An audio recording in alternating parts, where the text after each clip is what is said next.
Today we'll study about DNA fingerprinting, which is also called as DNA profiling.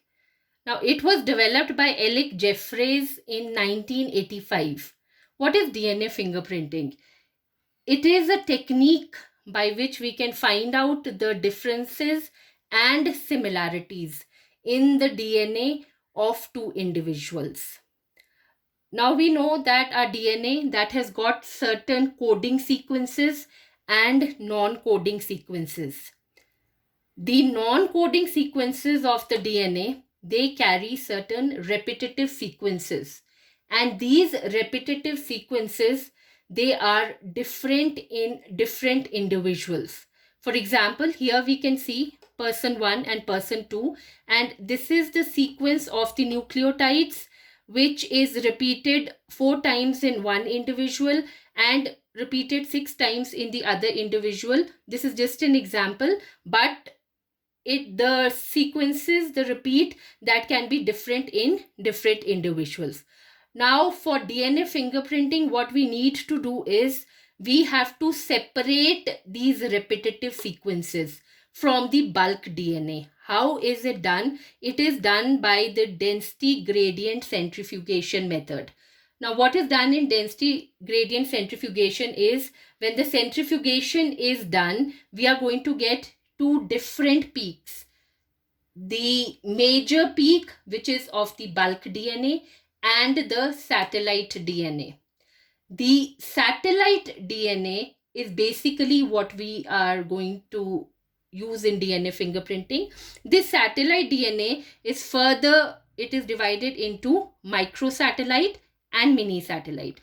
Microsatellite is also called as STR, which is short tandem repeat, and this has 2 to 6 base pairs, whereas the mini satellite, that has the VNTRs, and VNTRs is variable number of tandem repeats, and this is 10 to 100 base pairs.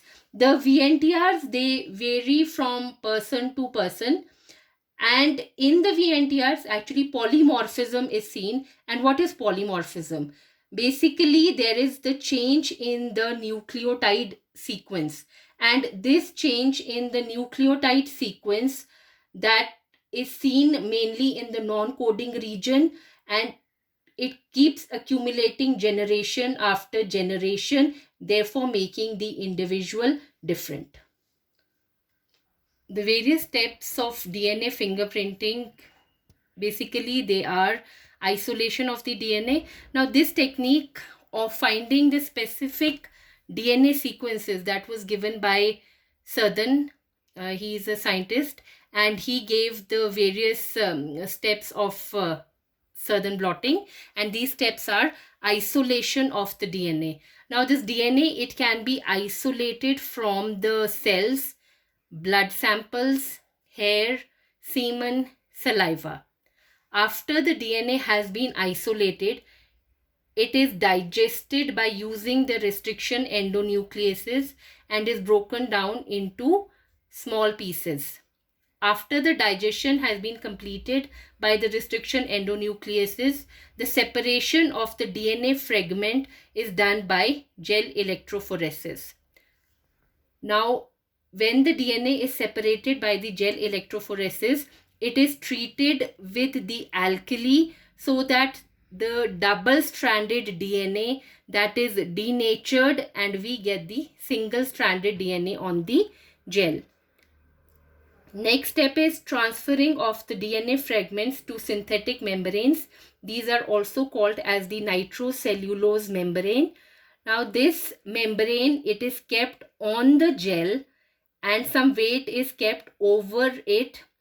The gel is in the buffer so that with the capillary action, the DNA which is present on the gel, that is transferred to the synthetic membrane, also called as the nitrocellulose membrane.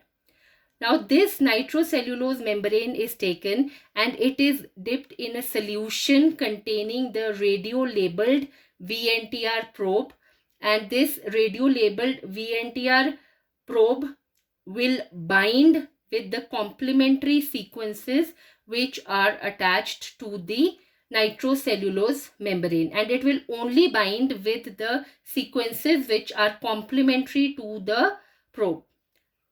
After the hybridization has been done, then the detection of the hybridized DNA is done by autoradiography. That is, with the help of the X-ray film, it is photographed and we get the bands. This technique is very useful in criminal record, like finding out the criminal, then paternity testing